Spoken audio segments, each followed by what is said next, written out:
Salut tout le monde, j'espère que ça va bien. Bienvenue au Powerplay Podcast. Ce soir, j'ai vraiment hâte de lui parler. Vraiment, ça fait un moment qu'on s'est parlé pour prendre contact pour ce soir, le podcast. Il va être avec Marc Saumier. Donc, sans plus attendre, on va l'ajouter ici présent. Bienvenue mon ami, j'espère que ça va bien. Bonjour Sébastien. Yes. Ça va très bien, ça va très bien. Good. Donc, c'est ça, je suis quand même, pour vrai, ça fait un certain moment que j'avais hâte de te rencontrer au podcast. Je commence tout le temps avec une introduction de la personne au podcast. Donc, comment est-ce que le hockey fait partie de ta vie depuis que tu es jeune? Je sais que tu as été dans plusieurs organisations, mais comment est-ce que tu as eu la piqûre du hockey étant plus jeune? Moi, comment ça a commencé? Écoute, je viens du viol. Puis une madame, j'avais 5 ans, elle avait l'école primaire. Puis Madame Cousineau, feu Madame Cousineau. Puis elle voulait elle voulait ramasser une équipe. Puis son fils, il jouait déjà au hockey. Puis elle avait de l'équipement. Fait que t'es là. Puis on a fait un tournoi. C'était à Moustique dans le temps, là, mais. OK. Puis j'ai joué avec un tournoi, puis on l'a gagné. Puis l'année d'ensuite, mais j'avais 6 ans. Puis je jouais à Paroisse Notre-Dame-de-Grâce avec mes frères, mon frère, puis tout ça qui avait 10 ans.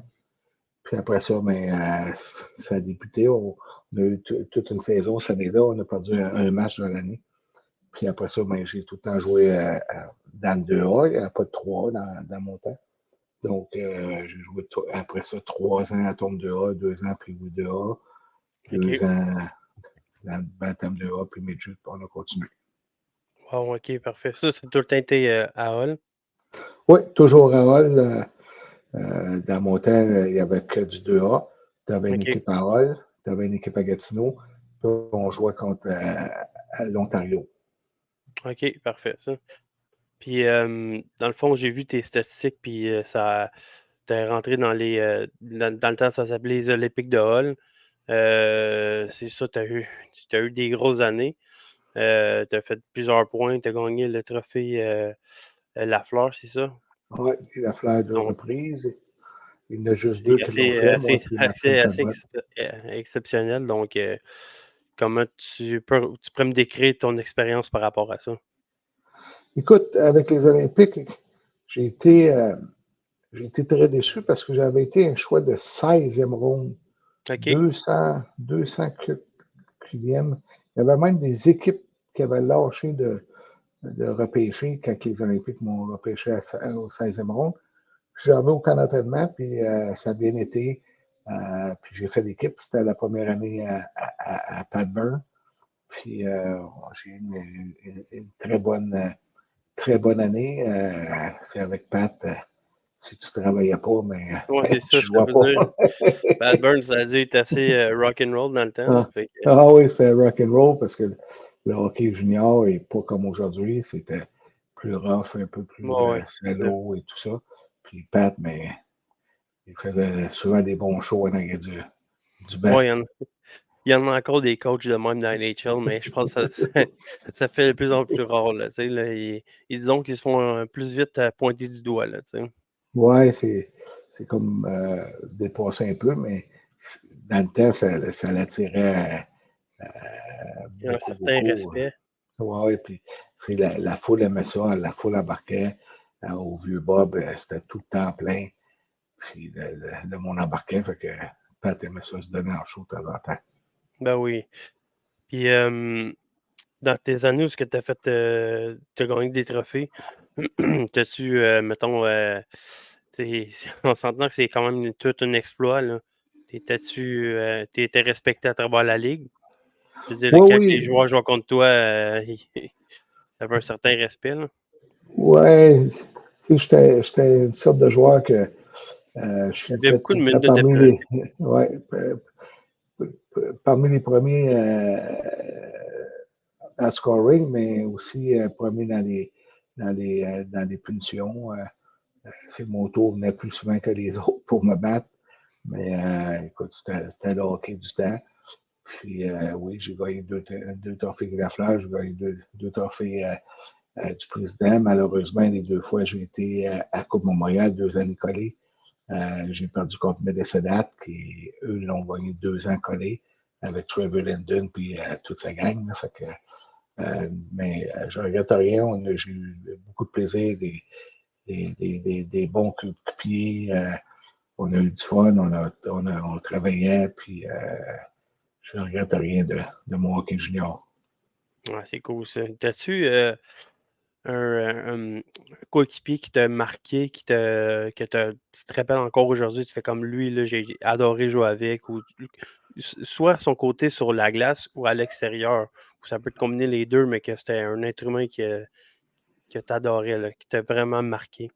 Il y en a beaucoup maintenant qui sortaient du lot parce que quand j'avais avec les Olympiques, j'étais une recrue, puis lui était un 18 ans, une deuxième année. C'était Luc Robitaille qui était notre meilleur scoreur, la vedette, mais qui était toujours là pour m'aider, puis pas juste moi, tout le monde, puis il se prenait pas pour un autre. Je l'ai rencontré après ça à Los Angeles, quand j'appartenais à Los Angeles. On a joué des Marconcourt ensemble, puis il était toujours là pour m'aider. On allait souper ensemble à Los Angeles. Puis Il t'a pris soin sous de son moi. aile, là. Oui, oui, on a eu ça, puis je l'ai tout le temps respecté parce que oui, il était déjà vedette dans la Ligue nationale, mais c'est jamais, puis comme dans le junior, c'est jamais un peu pour un autre, t'es tout le temps là pour aider, puis un très bon gars d'équipe. Luc, c'était pas un gars qui se battait, mais si tu étais dans le trouble en avant du filet, il était là pour Gal- venir t'aider. Wow. Fait qu'il était autant un être humain exceptionnel sur la glace, mais à l'extérieur aussi, comme tu peux expliquer, là. Il t'a pris sous son aile, puis il s'est pas pris pour un autre, malgré qu'il était toute une vedette, là. Ouais. Tu sais, encore Parfait. aujourd'hui, je l'écoute à TV des fois quand il se fait interviewer, puis il n'a pas changé, il Il n'a rit pas changé. toujours des jokes par-dessus des jokes, puis tout Mm. ça. Puis, moi, je l'appelle de temps en temps. Chaque fois que je l'appelle, il retourne tout le temps mes appels, puis tout ça. Puis Ouais. ça doit pas être juste avec moi, tout le monde qui l'appelle, que je joue avec ou que connu, je suis certain qu'il retourne tout le temps ses appels. Ben, c'est ça, justement, t'en parles, puis je suis content que tu l'amènes sur la table. Tu me dis que tu appelles encore Luc Robitaille, mais tu as fait longtemps partie des Olympiques de Hull, mais à Stor-Gatineau. Es-tu encore proche de l'équipe? Je sais que tu étais un membre intronisé dans la LHJMQ par les Olympiques. Donc, est-ce que t'es quand même encore proche de l'équipe? Non, écoute, j'ai été proche, j'ai été de 2 ans et demi conseiller au directeur général, j'ai été directeur général, mais lorsqu'ils ont donné le poste à Louis Robitaille, je suis parti avec Batters, avec mon chum Sylvain Couturier, comme OK. directeur de développement des joueurs. J'y suis encore. Puis écoute, quand j'appelle pour l'étiquette, tout ça, ils me disent tout le temps oui. Puis quand ils ont besoin de moi pour faire des choses, je dis tout le temps oui. Mais les suivre ou être dans les discussions de l'équipe et médias et tout ça, non. Mais on a les anciens, on a notre tournoi de golf, on joue encore au hockey, mais moi je coach, mais on joue contre les 67 d'Ottawa, les anciens des 67 d'Ottawa de temps en temps. OK. Puis je suis tout le temps là. Je suis un Olympique, puis je vais être un Olympique toute ma vie. Mais pour parler avec Serge Beausoleil ou ça, non. Non? Si tu n'as pas eu vraiment le contact avec depuis qu'il est Ben, rentré ou. contact, ouais, j'ai eu contact avec, mais moi, je l'ai appelé, puis il ne m'a C'est pas vrai. rappelé. Tu pas vraiment Tu sais, rappelé. dans le hockey, tu t'entoures tout le temps de tes chums, puis Ouais, c'est sûr. Serge, C'est sûr. Serge, c'est ça qu'il a fait. Puis, les Olympiques, là, ils vont bien. Là. Ils ont fait les séries. Ouais. Beaucoup de monde ne pensait pas faire série. Il a été chercher beaucoup de choix Non, c'est ça. de ça. Fait que Serge fait une bonne job. Là. C'est ça, justement, t'en parles. Puis début d'année, ça a été un début d'année assez difficile à regarder. Mais il fallait quand même s'en attendre parce que l'année passée, c'était une grosse année pour les Olympiques. Quand tu es dans une équipe dans le Q, tu n'es pas longtemps au sommet. Tu peux pas rester 3 ans là. Fait que Non, c'est non. ça, 1 an ou 2, puis après ça, tu redescends, tu vas chercher des choix, puis tu fais un rebuild. Là. Donc, c'est un peu ça que les Olympiques ont fait. Puis cette année, ils ont surpris d'aller en série. Fait que déjà là, c'est quand même très, très bon. Oui. Puis Puis il a su aller chercher beaucoup de choix au repêchage parce qu'il n'avait pas pour les 3 prochaines années. Fait que... exact, c'est des très bons mouvements. Là. J'ai vu ton vidéo aussi sur quand ton chandail est élevé. C'est un beau vidéo pour vrai. Puis félicitations pour ça. J'espère que tu en gardes des bons souvenirs. Là. Oui, je regarde des bons souvenirs. Ça, puis quand ils m'ont intronisé au Temple de la Renommée aussi de la Légion du Québec, c'est deux moments que je n'oublierai pas, puis 2 moments que ça m'a surpris. C'est quand les Olympiques t'appellent pour retirer le gilet. Puis en 2013, quand M. Courteau m'a appelé, même je pensais que c'était un de mes copains du Cône des Neiges qui me jouait une blague en m'appelant puis imiter la voix à M. Courteau parce que lui, il m'appelait pour m'annoncer que je vais être intronisé au Temple de la Renommée. Puis je disais, puis là, M. Courteau me disait, Marc, je ne sais pas c'est qui, tu peux le mais c'est vraiment Gilles qui parle. Mais c'est quand même une sorte d'appel que tu t'attends pas là. Non, je ne m'en attendais pas. Écoute, j'ai eu une belle carrière et tout ça, mais c'est d'être intronisé au Temple de la Renommée, c'est que je n'avais pas joué dans la Ligue nationale, rien. Fait que je me suis dit ça, mais m'ont fait rentrer, puis je suis Une bien belle content de surprise. ça. Oui. Un beau geste de respect envers ta part, en tout cas. Oui, mais ils ont été très, très corrects avec moi et ma famille. On a eu une très belle soirée. Puis c'est un moment que je n'oublierai pas. Même chose pour quand on a été retiré mon gilet. Ces Olympiques ont été très bien. On a été très bien accueillis avec ma famille et tout ça. Puis on a eu une belle soirée.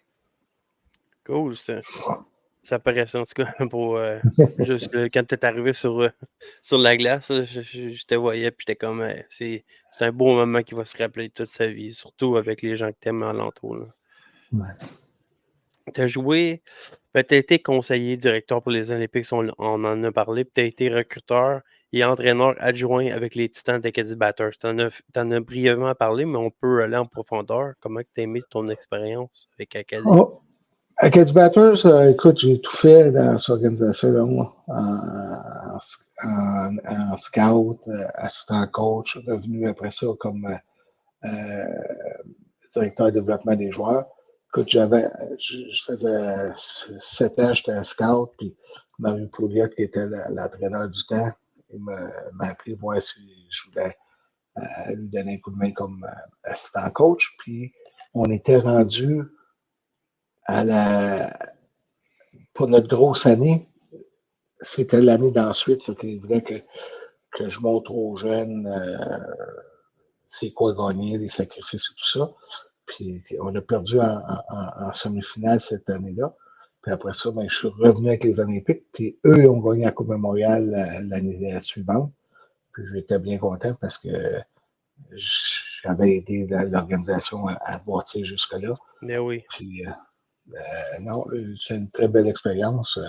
Ça, c'est. Moi, mon but dans le futur, c'est d'être directeur général puis bâtir une équipe parce que en étant joueur, j'ai perdu 2 fois la Coupe Montréal, puis j'aimerais ça t'en bâtir pour aller la chercher cette Coupe Montréal-là parce que les 2 fois que j'ai perdu, ça fait mal. Ouais, ouais. C'est sûr que ça tu te rends au bout, puis la déception est au rendez-vous. Disons que c'est pas ça que tu veux. Fait que, de te rendre là, déjà, c'est quand même exceptionnel, là, tu sais, c'est tout un feeling, mais rendu là, tu veux le repartir avec, disons, là, tu sais. Ouais. Puis surtout perdre 2 fois contre la même équipe. Donc, quand je suis arrivé pro dans la Ligue américaine ou dans la Ligue internationale par la suite, j'ai joué contre ces gars-là. Puis, ils me répétaient toujours, La même même ceux que chose. même ceux que je jouais avec, ils m'agaçaient. Regarde mes bagues, Marc, si tu as manqué ça 2 ans, toi, ça faisait mal. Ils vont s'en rappeler Euh, longtemps, là. ouais, C'est une question que je vais me poser, puis je sais que tu été, in the game, comme qu'on dit, pendant plusieurs années.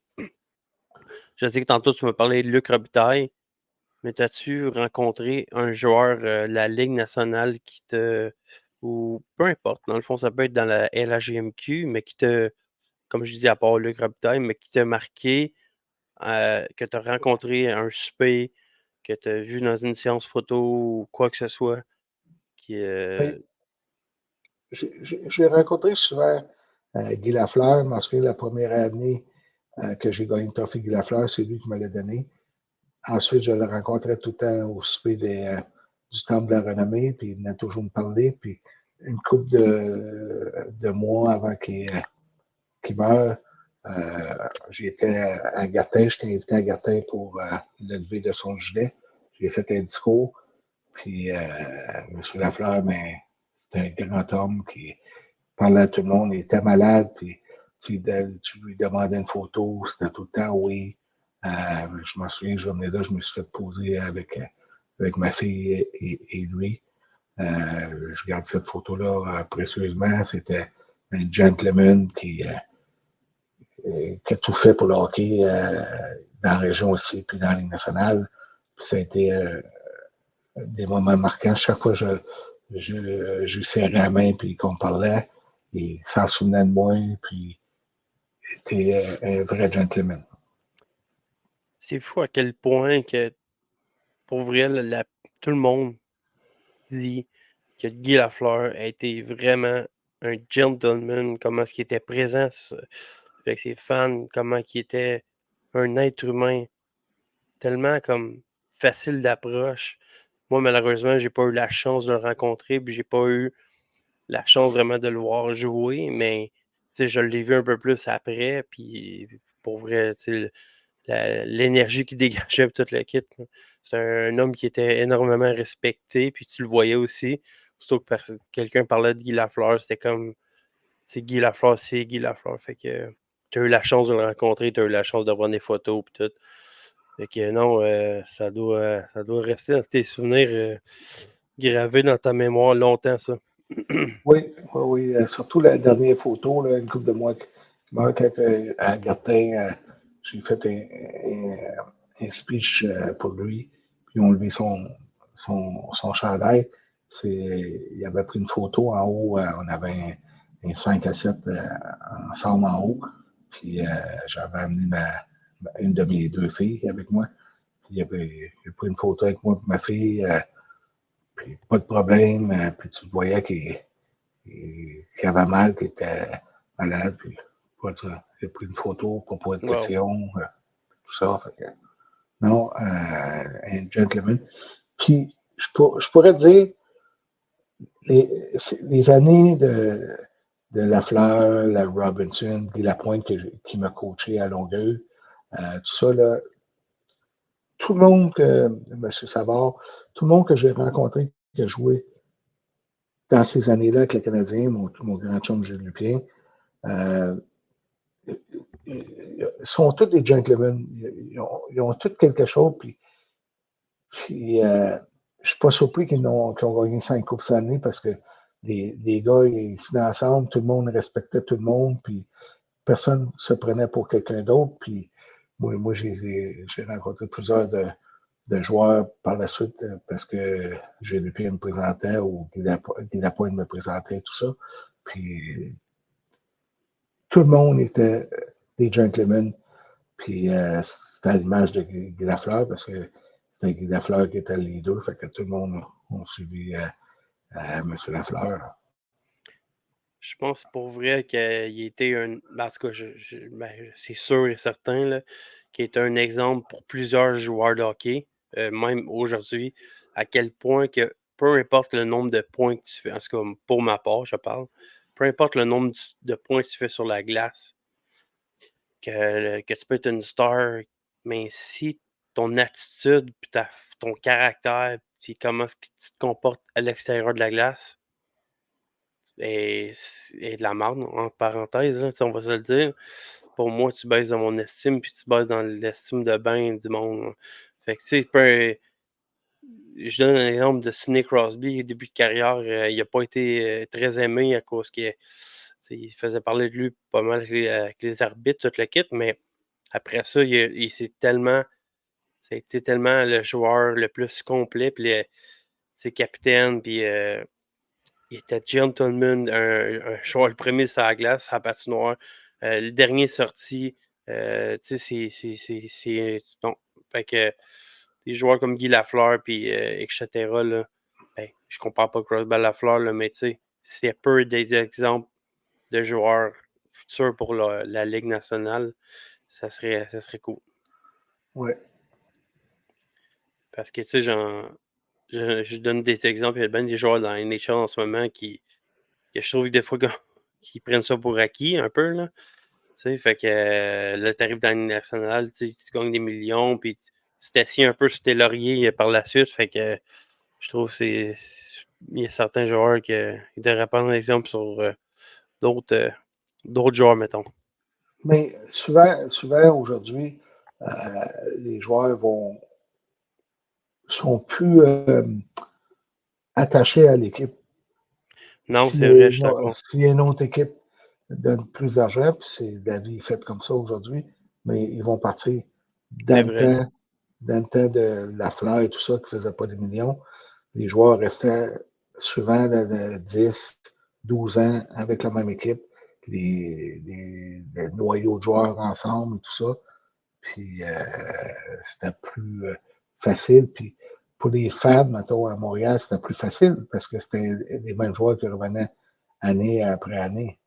Tandis qu'aujourd'hui, après 3 ans dans la même équipe, c'est Ovechkin puis Crosby, puis une couple d'autres qui, ça fait longtemps qu'ils sont avec leur équipe, là, mais aujourd'hui, la majorité, là, après 5 ans, là, c'est rare que tu vas continuer avec la même équipe. Là. Tu amènes un excellent point, puis c'est tellement vrai. Des fois, tu dis, OK, ce joueur-là ne serait jamais échangé. Tu sais, ça fait X nombre de temps qu'il est là, il produit l'équipe, les fans ont l'air de l'aimer, tu sais. Mais je pense qu'aucun joueur est pris pour, mettons, est pris est comme dans Convaincu? l'équipe pour toujours, là, tu sais. Pour acquis, ouais, c'est ça, tu sais. Quand que Giroud est échangé, je comprends que chez Flyers, ça allait pas dans la même direction que Giroud, mais qu'après ça, il était à Ottawa, tu sais, moi, ça m'a donné comme un choc pareil de voir Giroud partir des Flyers. C'est-à-dire, moi, aussitôt je pensais Flyers, c'était Couturier puis Giroud, là, tu sais. Fait que Ouais.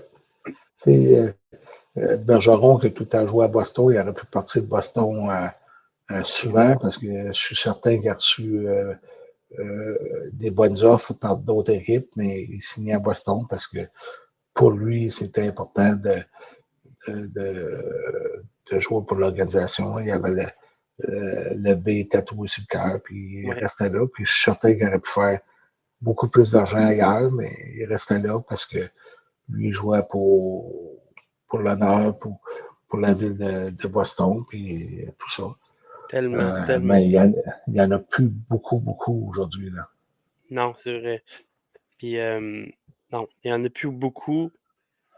Puis, je sais pas si c'est une question de taxe aussi. Des fois, je donne un exemple, Philippe Danault, quand on l'a perdu à Montréal, moi, ça m'a fait bien mal de voir Danault voir partir.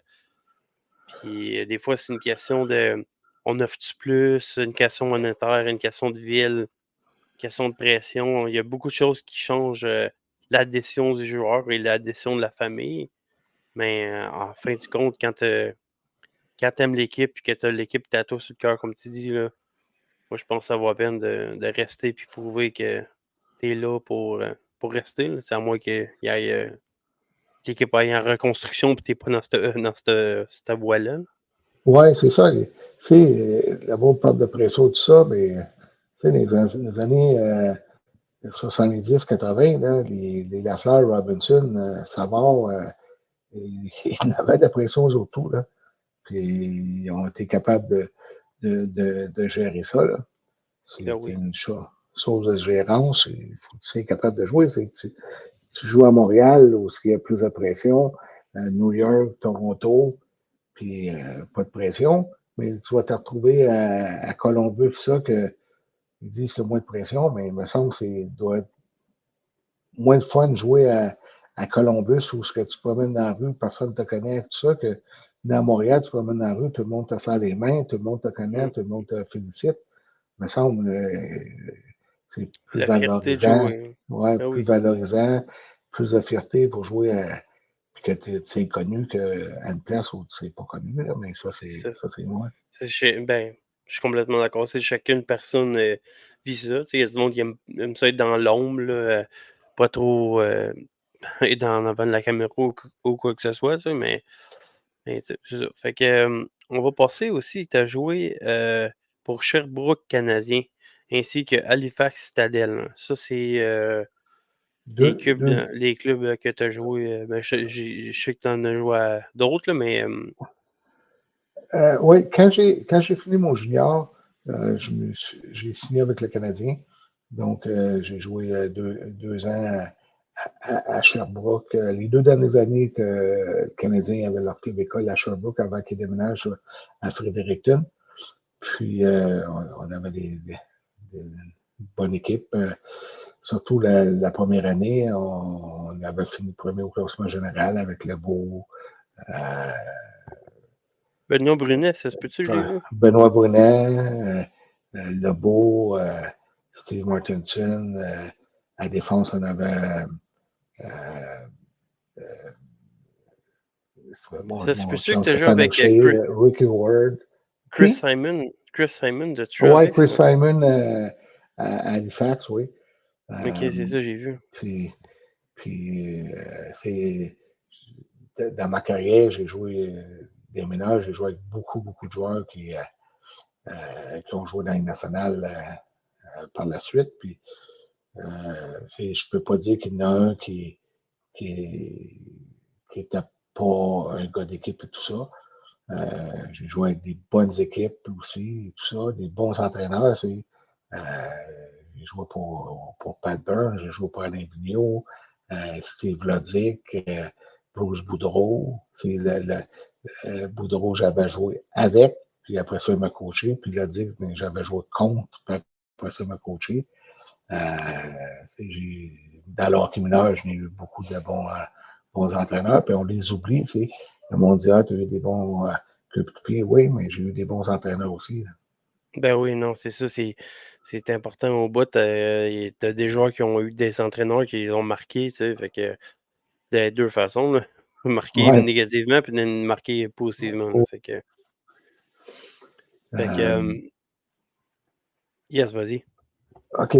Non, je voulais juste dire, j'ai perdu 2 fois en finale dans la Ligue internationale, mais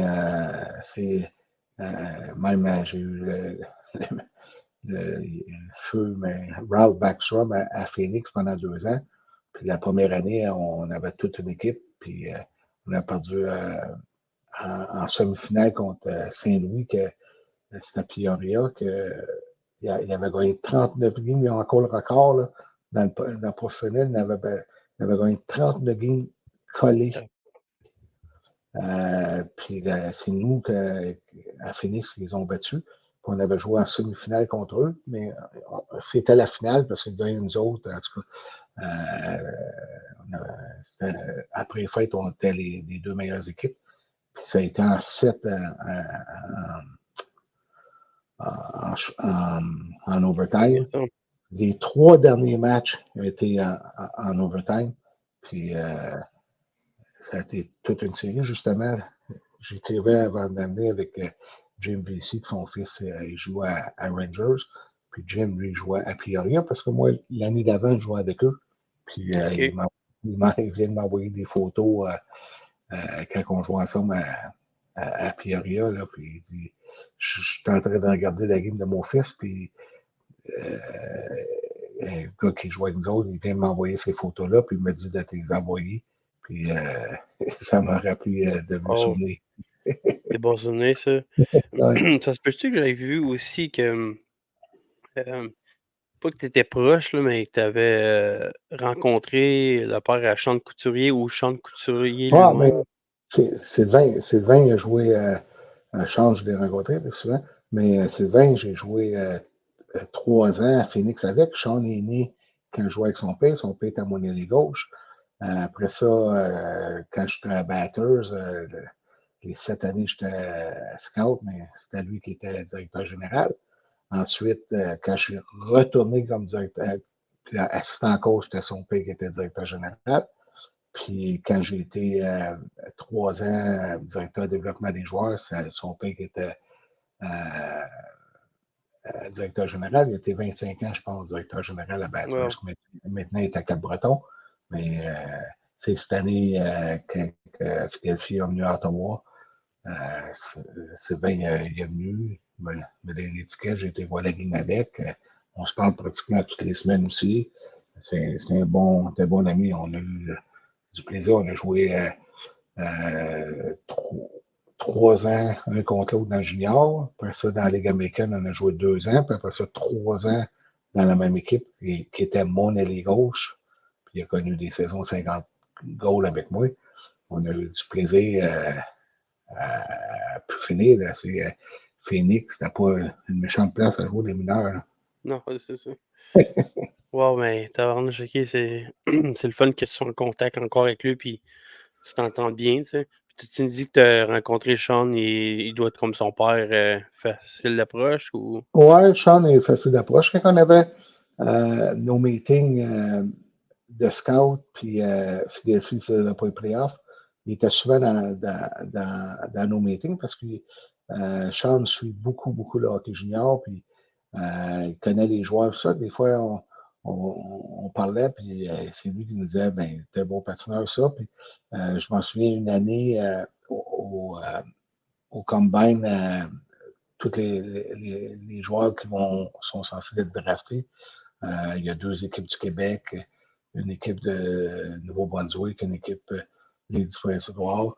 Chez chaque chose, ils ont leur club étoile. Puis au Québec, il y en a 2, puis ils font un tournoi, c'est tout le temps à Boisbriand. Puis OK, Sean est là souvent, puis c'est là qu'on faisait nos meetings de scout. Puis Sean il disait tout le temps son mot. Puis au repêchage junior, il était souvent là parce que lui avait des parts avec Batters dans le temps. Fait que, OK, il venait à nos réunions et tout ça. Puis il était un gars de la gang. Là, il connaissait les joueurs pas autant que nous autres, mais il connaissait les joueurs. Des fois, on parlait de tel joueur, qui qu'on devrait mettre en avant et tout ça. Puis il donnait son idée. Là. OK. Non, mais c'est une belle expérience, encore une fois, que tu as vécu avec lui. Tantôt, on a parlé aussi que tu as été, recruteur. Tu peux-tu me parler un peu de ton expérience? Puis je sais que tu me l'as dit un peu, mais ce que je veux plus aller en profondeur par rapport à ça. Heu, de tes yeux de recruteur, chez un joueur, c'est quoi que tu, essaies d'aller voir, essaies d'aller chercher? Qu'est-ce qui te saute aux yeux en partant quand tu vas voir, jouer, des joueurs, une équipe ou Qu'est-ce qui est important aujourd'hui, c'est le patin. Un gars qui n'a pas de, de vision ou de hockey sense, le sens de hockey, mais qui patine avec le jeu d'aujourd'hui, il peut s'en sortir. Ben, quelqu'un qui ne patine pas, même si tu as un gros hockey sense, c'est un sens de hockey, tu vas avoir de la misère à percer. C'est mmh, le patin, puis ça, c'est le numéro 1 qu'on regarde. Ensuite, s'il y a le patin, ben là, on regarde s'il est capable de jouer sans la rondelle. Parce que avec la rondelle, là, pratiquement tout le monde est capable de jouer avec la rondelle. Là. Ouais. Sans la rondelle, on regarde. 80% du temps, sans la Ouais, rondelle. sans la rondelle. C'est dans la zone, il revient-tu, es-tu bien placé? Quand c'est un de ses joueurs qui a la rondelle, est-ce qu'il est capable de se mettre une position pour recevoir la rondelle? Tout ça. Puis le troisième que moi que j'aimais bien, c'est es-tu passionné du hockey? Parce qu'il y en a qui sont très, très, très bons, là. Puis ils ne pensent pas parce qu'ils ne sont pas passionnés. Ils jouent au hockey parce que leurs parents veulent qu'ils jouent au hockey, puis leur C'est vrai, payaient ça. des, des, des, des écoles de hockey, puis tout ça, puis Ça ils paraît sur la patinent, tout glace, ça, ça. mais ouais, ils patinent, ils marquent des buts, tout ça, mais est-ce qu'il est passionné? Ça, c'est que tu appelles son entraîneur, tu appelles des amis, tu appelles ci, puis tu essaies de voir quelle sorte de personne qui est en dehors de la patinoire, puis est-ce qu'il s'entraîne, est-ce qu'il aime le hockey, tout ça, puis le monde souvent nous dit la vérité, c'est pas un grand passionné, mais il est très, très, très bon, mais c'est pas un passionné. Bon, des fois, on va prendre un gars qui a un petit peu moins de talent, mais il est plus passionné parce que souvent, les gars qui sont pas passionnés, ils réussissent pas parce qu'ils veulent pas mettre l'effort pour réussir. Ouais. Mais ça peut paraître une question bizarre, là, mais est-ce que ça se fait de donner la passion à un joueur qui en manque? Tu sais, il y a des joueurs qui sont extrêmement talentueux, moi, comme genre, on en voit, tu en as sûrement vu plus que moi, là. Mais, tu sais, des fois, c'est tout dans la tête, c'est le caractère. Mais est-ce que quand le joueur a 18, 19, 20 ans, il n'est pas passionné, tu penses pas qu'il peut développer la passion ou non, Moi, moi, c'est moi, je mort à pense partir pas. C'est inné dans toi. Depuis que tu es jeune, est-ce que tu aimes ça ou tu fais juste jouer pour le fun? Puis ça ne viendra pas. La passion peut monter un petit peu, mais tu ne seras jamais un passionné là, non, c'est vrai, naturel. comme naturel. Fait que, moi, je crois pas. Tu es né avec ça. Tu aimes ça ou tu n'aimes pas ça. C'est comme un gars qui est un chanteur, il aime ça ou il n'aime pas ça. Ouais. C'est comme ça. S'il ne fait pas d'effort quand qui est midget, puis il est repêché haut parce qu'il a beaucoup de talent, mais rendu junior, ils ne seront pas plus passionnés. Là. Ils vont peut-être connaître des bonnes saisons parce qu'il y a du talent, mais ils ne seront pas bien passionnés. Puis là, il va arriver dans le pro, où que les joueurs, tout le monde a autant de talent que lui, mais plus passionné. Là, il va trouver ça dur, puis souvent, c'est là qu'il lâche. Bon point, un excellent point. Qu'est-ce que tu en penses, des joueurs d'aujourd'hui? Le hockey, tu l'as amené comme point, il est excessivement vite. Si tu as pas de patin, tant qu'à moi, tu fais pas le bec chaud. Il faut du patin. Je pense que le reste peut s'améliorer en temps et lieu, mais ton patin doit être excellent. Les jeunes d'aujourd'hui, je trouve, ben, les jeunes d'aujourd'hui, là, je parais comme je. Mais ce que je veux dire, c'est que je donne des exemples. Travis Zegras, ben, des joueurs, je trouve, sont beaucoup sur le show. Ils font des buts en arrêt du net, ils font tout le temps des moves pour donner un show. Ils ont du talent, j'enlève pas ça, là. Mais est-ce que toi, est-ce que ça t'aimes ça, voir un joueur faire ça sur la glace? Ou t'es Oui, moins? mais non, j'aime ça, mais qu'est-ce qui est différent aujourd'hui, c'est que les joueurs euh, sont, sont, sont plus gros et puis tout le monde patine. C'est dans mon temps, les gros patinaient pas, puis il y avait beaucoup d'accrochage, les petits patinaient, mais les gros t'accrochaient tout le temps. Maintenant, il n'y a plus de droit de l'accrochage, donc tu es obligé de patiner, donc tout le monde patine. Mais les joueurs d'aujourd'hui, individuellement, sont très bons pour protéger la rondelle, ça, quand la rondelle, ça, sont très bons. Mais le jeu d'équipe, où se placer quand ils n'ont pas rondelle et tout ça. On dirait que c'est pas montré quand c'est jeune. On les fait travailler des zones réduites, un contre un dans le coin, zone réduite et tout ça. Tout le monde, les jeunes d'aujourd'hui sont très bons là-dessus, contrairement dans notre temps, mais dans notre temps, c'était le jeu d'équipe qui marchait, les 1, 2, 2, 2, 1, 2, la boîte, le jeu d'ensemble dans notre zone, tout ça. Maintenant, c'est plus individuel. Les joueurs sont meilleurs individuels, mais collectivement, leur montrer un système de jeu, beaucoup de jeunes ont de la difficulté. Écoute, je peux pas rien acheter sauf être d'accord là-dessus, là, pour vrai. Je trouve que le jeu d'équipe, même si tu as moins de vedettes dans ton équipe, tu peux aller chercher des victoires, puis travail d'équipe, c'est la clé du succès, tant qu'à moi, là, dans Oui, oui. l'NHL, puis ailleurs aussi, là.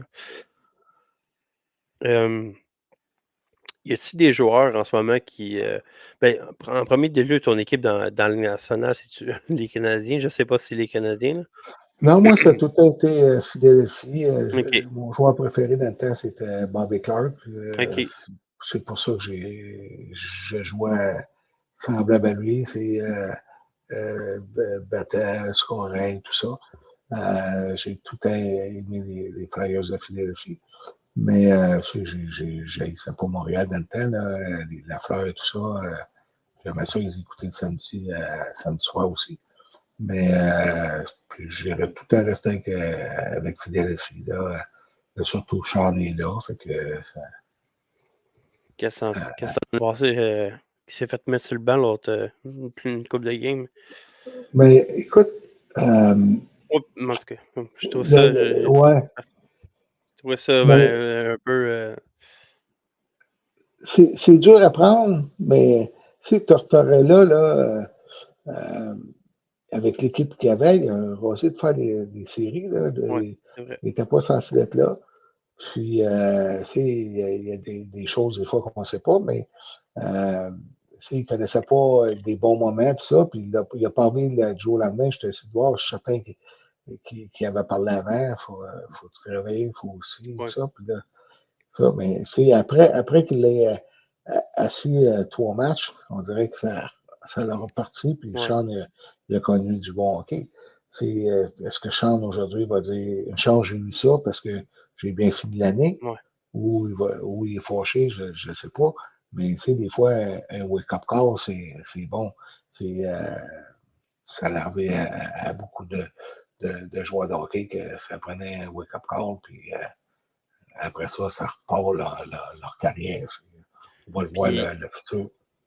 si tu dis que c'est arrivé à certains joueurs, j'aimerais avoir ton avis. Est-ce que ça peut arriver aussi à des capitaines, des leaders dans l'équipe, que s'ils connaissent une léthargie, des petits wake-up calls, ça peut faire du bien? Ou tu fais comme: «Ah, il est capitaine, il est important dans l'équipe, il va jouer pareil». Mais, mais c'est sûr que ton capitaine, tu, avant de le faire, tu lui donnes plus de chances qu'un autre parce que c'est ton Ouais, leader, c'est ton capitaine. Puis si tu l'assis, il peut perdre carrément. le respect dans la chambre et tout ça. Mais écoute, si ça ne fonctionne pas, mais c'est le capitaine ça, puis je ne parle pas de chambre, je parle de n'importe qui. Si ça ne fonctionne pas, mais à un moment donné, il faut, lui, le coach là, en arrière du banc, faut qu'il gagne. Là. Fait que, C'est des ça. fois, c'est qui tu t'assis. Moi, je me suis fait assis dans le junior, puis dans le pro, des fois, puis je n'étais pas capitaine, mais j'ai tout été un leader, puis souvent, les entraîneurs, ils veulent passer le message. Ils ne passent pas le message sur le gars qui joue sa quatrième ligne. Là. Il n'y a pas de message à passer là. Si tu veux passer un message, c'est tes leaders ou tes joueurs de première et deuxième ligne. Là. C'est là que tu vas passer le message. Fait que, ils n'ont pas 12 joueurs là, assez, ils en ont 3-4 pour que ça réveille. Là. Puis, Mmh. t'en choisis un là-dedans. Là. Il y a des Ouais, périodes, j'ai passé sur le banc, puis je jouais une bonne game, puis là, après la game, j'allais voir, je m'en souviens une fois, j'étais voir Ralph Backstrom, j'ai dit, Ralph, j'ai-tu fait quelque chose de mal? Il dit, non, Marc, ça fait 4 games qu'on perd, on perdait, tu jouais une bonne game, mais c'est qui tu veux que j'assise? Je veux réveiller l'équipe. J'assise le gars qui joue sa quatrième ligne ou j'assis toi et ta ligne. OK, j'ai compris. C'était pas rien contre moi, c'était. C'est vraiment Il pour voulait, pas, réveiller l'équipe. il voulait passer un message à l'équipe. Là, fait que, Non, c'est vrai. Je veux dire, ça fait juste du bon sens ce que tu dis. Là. Si tu t'assieds un joueur de quatrième trio, à moins que tu alternes avec un autre joueur là, qui font ouais. une alternance, là, mais si tu l'assis pour juste parce que ça va mal, pour vraiment des messages qui se passent là, tu sais. Non, c'est ça. Fait que parfait. Toi, tu as dit Flyers, c'était ton équipe à cause de Clark. T'as-tu un joueur actuel? Je ne sais pas si tu suis au quotidien la Ligue nationale, mais t'as-tu un joueur que tu aimes voir jouer? On aime tous voir McDavid, là, mais mettons Ouais. un joueur autre que McDavid que tu aimes voir jouer actuel. Mais moi, j'aime bien Forsberg à Nashville. Je pense que c'est un joueur complet. Puis j'aime ça, les joueurs complets, bon défensivement, bon en attaque. C'est pas le meilleur en attaque, c'est pas le meilleur défense, mais il est très bon défensivement, très fort, très bon en attaque. Cette année, il a connu sa meilleure saison, mais pas à cause qu'il a connu sa meilleure saison, mais c'est des joueurs de même que j'aime, qui sont bons partout. Il va frapper, il va aller en avant du filet, il va manger des coups pour ses pieds en avant du filet. Il va aller chercher des rondelles dans le coin, il n'attendra pas quelqu'un viale pour lui donner. Moi, c'est ça de joueur-là que j'aime, puis Forsberg, c'en est un bon que j'aime. Tu viens d'amener un point que je voulais amener à ce soir. J'ai vu un jeu de Mitch Marner de dernier game, je pense, contre Boston. C'était un contre un pour aller chercher la puck dans le coin. Marner, au lieu d'aller chercher la puck à travers la bande, puis la suivre, puis après ça, la passer à le défenseur, ce qu'il a fait, c'est qu'il a contourné le joueur, puis il a perdu la puck. Il a juste manqué d'effort. Il a même pas voulu mettre son corps, il a pas voulu jouer physiquement. Fait que je trouve que tu joues en série, là, si t'as pas le choix, là, ça passe ou ça casse, là, faut que tu y ailles, là, tu sais. Mais c'est ça, des joueurs de vedettes qui pètent tout dans la saison, ils font des 120 points, des 115 points, mais en série, ça fait c'est comme nah, ça marche pas, là, je sais pas, on dirait que moi, ça me prouve de quoi, là. Oui, c'est ça. Moi, j'aime les joueurs qui payent le prix, tout ça. J'aime mieux avoir un gars de 30 buts qui paye le prix qu'un gars de 50 goals Mmh. qui attend la rondelle, puis c'est quelqu'un qui donne, puis c'est un bon scoreur, tout ça. C'est pour ça que Forsberg, c'est un joueur que j'aimerais avoir dans mon équipe. Puis il a vraiment un bon shot en plus, hein. Ouais. Extrêmement dangereux. En parlant tu étais un joueur robuste, tu étais les 2, un joueur qui scorait puis qui était capable de jeter les gants, puis tu un joueur, je t'ai jamais vu jouer, mais à ce que je peux voir dans les statistiques, tu avais bien des minutes de pénalité, là. Actuellement, les batailles, toi, est-ce que tu es pour, des joueurs comme Matt Rempe qui arrive avec les Rangers, que pour faire sa place s'est battu genre 3-4 games en 4 games quasiment, là. Qu'est-ce que tu en penses, toi, des batailles? Tu penses que ça va, comme la LHGMQ, tu penses que ça va vraiment ralentir? On le voit un peu, ça ralentit, mais c'est pas encore tout à fait. Oui, dans la Ligue du Québec, tu n'as plus le droit de bataille, mais dans l'Ontario puis l'Ouest, ils ont encore le droit. J'ai OK. hâte de voir ce que ça va faire à la Coupe de Montréal cette année en Non, Ontario, j'avoue. parce qu'ils vont avoir le droit de se battre. Et l'an prochain, avec la Coupe de Montréal, c'est à Rimouski, est-ce qu'ils vont avoir le droit de se battre ou pas se battre? Parce que l'Ontario et l'Ouest bâtissent leur équipe pour gagner dans leur ligue. Dans leur ligue, ils ont droit des bagarres, ils ont droit au J'avoue. jeu robuste et tout ça. Donc, ils bâtissent l'équipe environ à ça. Puis, ils vont venir au Québec, puis on sait au Québec, là, une mise en échec, chaque fois que tu mets une mise en échec dans le centre de la patinoire, tu as un 2 pourquoi à la tête. Ça fait trop de bruit quand tu frappes le gars, tu as un 2. Non, c'est Mais, ça, la mais que ligne est l'Ontario grise. et l'Ouest, mais que l'Ontario et l'Ouest viennent au Québec à Rimouski l'an prochain, j'ai bien hâte de savoir ça. Moi, je pense que avec les bagarres, ça enlève les coups vicieux. Moi, je pense que plus j'ai été voir Junior encore cette année, puis il me semble qu'il y a plus de jeux de coups vicieux qu'il y avait avant, parce que tu vas donner un coup vicieux, tu vas pogner les deux. Mais tu sais que le gars ne peut pas se battre, il ne pourra pas s'en revenger. Exact. C'est là que la ligne, j'ai eu de la misère à la suivre à cause de ça. Je ne suis pas pour ceux qui embarquent juste pour se battre, mais il n'avait plus dans le junior. Au Québec, il y avait moins d'une bagarre par match. Mm. Ils l'ont Non, enlevé. J'ai un peu de difficulté. Puis, c'est quoi qui fait lever les partisans des deux équipes? Le monde dit qu'il n'y a pas de bataille, mais il y a une bataille, tout le monde est debout. exact, exact. Comme Pascal, mon co-animateur, il disait l'autre fois, c'est ça. Tu sais, on entend des pourparlers comme quoi qu'il y a la bataille, on n'aime pas ça, voir ça, puis toute la kit. Mais tu t'en vas dans n'importe quelle aréna qui a moindrement des partisans, puis aussitôt qu'il y a une bataille, tout le monde se lève, tout le monde applaudit. Ah oui. Mais moi, je suis pour les batailles qui font du sens. Comme tu dis, Ouais. être sur la glace juste pour te battre ou un chiffre de 2 minutes, là, tu sais, ça, je pense qu'il y en aurait plus, là, mais il y en a déjà plus, là. Ouais. C'est des joueurs comme Ryan Reeves, moi, personnellement, j'ai pas vraiment j'ai plus de je pense qu'il serait temps qu'il accroche les patins. Oui, mais écoute, tu sais, le monde, Matt, New Rempe, York Islanders, non, New York Rangers. Islanders, non, Molson? Islander, Matt, il joue sa Mon quatrième, Matt Molson, c'est ça? non, pas Molson, Attends une minute, là. son nom m'échappe, là. Euh, 4e ligne, Islanders, euh, excuse-moi, je vais trouver ça ouais, dans 2 secondes et demie. Euh, il se bat, mais pas toujours, Matt mais il Martin, finit, Matt excuse, Martin, ouais, Matt Molson. mais il finit tout le temps avec 280, 300 mises en échec. Ta quatrième ligne, là, c'est ça que tu as besoin. À New York Islanders, ils ont probablement la meilleure, je dirais, quatrième ligne. Pourquoi? Parce que les trois joueurs, c'est des gars d'énergie qui ont au-dessus de 200 mises en échec. Ils peuvent changer le momentum avec une bonne mise en échec. Ils travaillent, tout ça. Puis ces gars-là sont très respectés d'une équipe de hockey.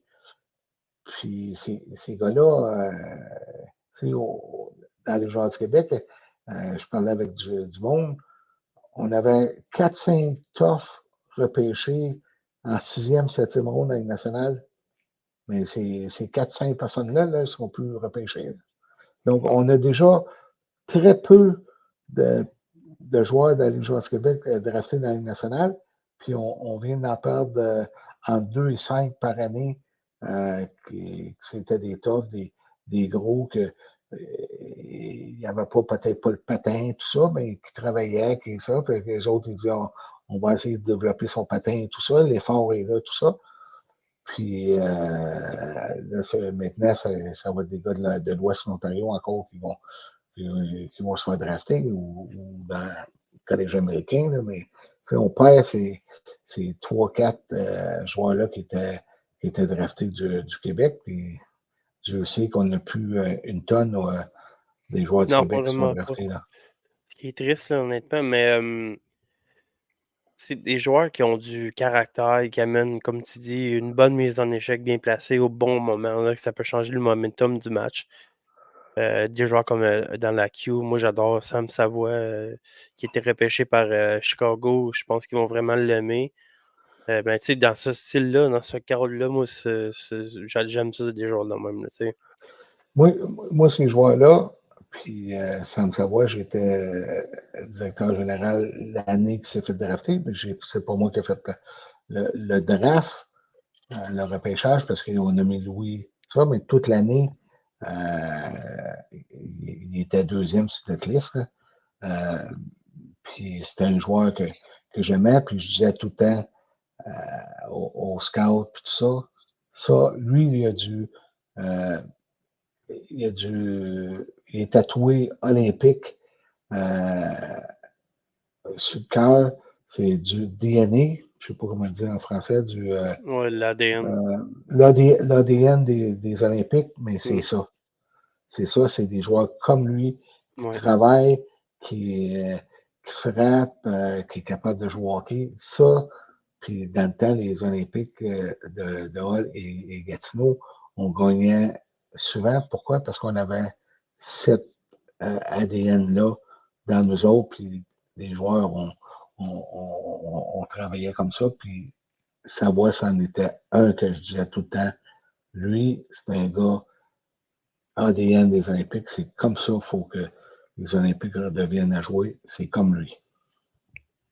Wow, tu m'enlèves le mot de la bouche, pour vrai, Oui, là, c'est puis, tu amènes ça comme point, puis oui, je suis encore les Olympiques, mais, je sais pas si moi, j'écoutais quand dans le temps de Talbot, Paul Byron, Claude Giroux, tu sais, name it, là, mais hey, c'était moi, je sais pas si Minor, là, tu sais, quand il pichait sa casquette, là. Moi, c'était dans ce temps-là quand que il y avait Francis Charon, il était arbitre, me semble, pour les ouais. Olympiques. Puis là, il se faisait Il écœurer à toutes les fois. était arbitre, ouais, il était arbitre, même était Ouais, dans le ouais. national, ouais. Ouais, et Mais puis dans les plus séries, son là. père, plus son père était assistant coach pour les Olympiques avec Benoît Gros aussi. Ah ouais, OK, wow. Fait que non, c'était les grosses années, je trouve, des Olympiques, là, mais je comprends tellement ton point, là, de l'ADN, le cœur que tu donnes pour l'équipe. C'est, mais tu sais, le build aussi, le team building, là, ça, c'est important, là, tu sais. Oui, oui. Si tu 2-3 gars qui veulent pas être dans le team building, mais malheureusement, des fois, ça brise la chaîne, là, tu sais. Fait que ça paraît sur la glace, moi, là, tant qu'à moi. Oui, oui, oui, ça paraît. C'est une équipe qui a un bon. Non, les Blues de Boston, c'est pas l'équipe la plus talentueuse, mais ça fait 2 années qu'il y a 2 grosses saisons. Pourquoi? Parce que Bergeron, il les a tout amenés. Ils travaillent tout. Ils jouent pour le B en avant. C'est ça. C'est l'ADN des Blues. Puis c'est comme ça qu'ils sont. Puis c'est comme ça qu'ils bâtissent leur équipe. Puis tout le monde se pose la question comment ça qu'ils peuvent finir premier? Ils ont un peu de talent, peut-être moins des autres équipes, mais tout le monde travaille Tout dans le le monde même travaille sens. ensemble. Exact. Tout le monde travaille, tout le monde frappe, tout le monde on est unis, puis on est dur à jouer contre. C'est ça qu'ils font. Ouais, ouais. C'est toute une surprise encore pour Boston, là. Tout le monde est comme se demande, mais le point que tu c'est ça, que c'est ils travaillent tous dans le même sens, puis, ça va être, une bonne série contre Toronto, là. Moi, j'avais mis Ouais. Toronto en 7 là, même si, Euh, Toronto, c'est pas mon équipe préférée, là, mais, je penserais que j'aimerais ça une équipe canadienne, là, qui se passe un peu, plus loin, là. mais surtout, Toronto sont dus à passer à la première ronde. Là. Un peu, ouais. Ils ont passé l'année passée, mais ça a été pas Ouais, mal, là. voilà. Fait que c'est ça. Avais-tu un mot de la fin t'as-tu des futurs projets? T'es-tu dans des projets actuels, pour le hockey? Non, j'attends, pour le hockey, j'attends, là, je sais, comme j'ai dit, j'aimerais ça redevenir directeur général ou un poste que je peux être dans une discussion pour le repêchage et les échanges, parce que souvent les scouts ne sont pas souvent dans une discussion d'échange et tout ça. Mais j'aimerais ça bâtir mon équipe pour pouvoir retourner à la Coupe Memorial pour essayer de la gagner, cette coupe-là. Ben, sais-tu quoi? On va te le souhaiter, mon Marc, puis pour vrai, tu été exceptionnel, tu étais très, très intéressant. Merci beaucoup. J'espère que tu aimais ça. T'as-tu aimé ça? Ah, j'ai bien aimé ça. Moi, Oui? parler de hockey, Ouais. j'adore ça. Ouais, non, c'est vraiment le fun pour on pourrait en parler pendant des heures, je pense, hein. Ah, ah oui, ah oui.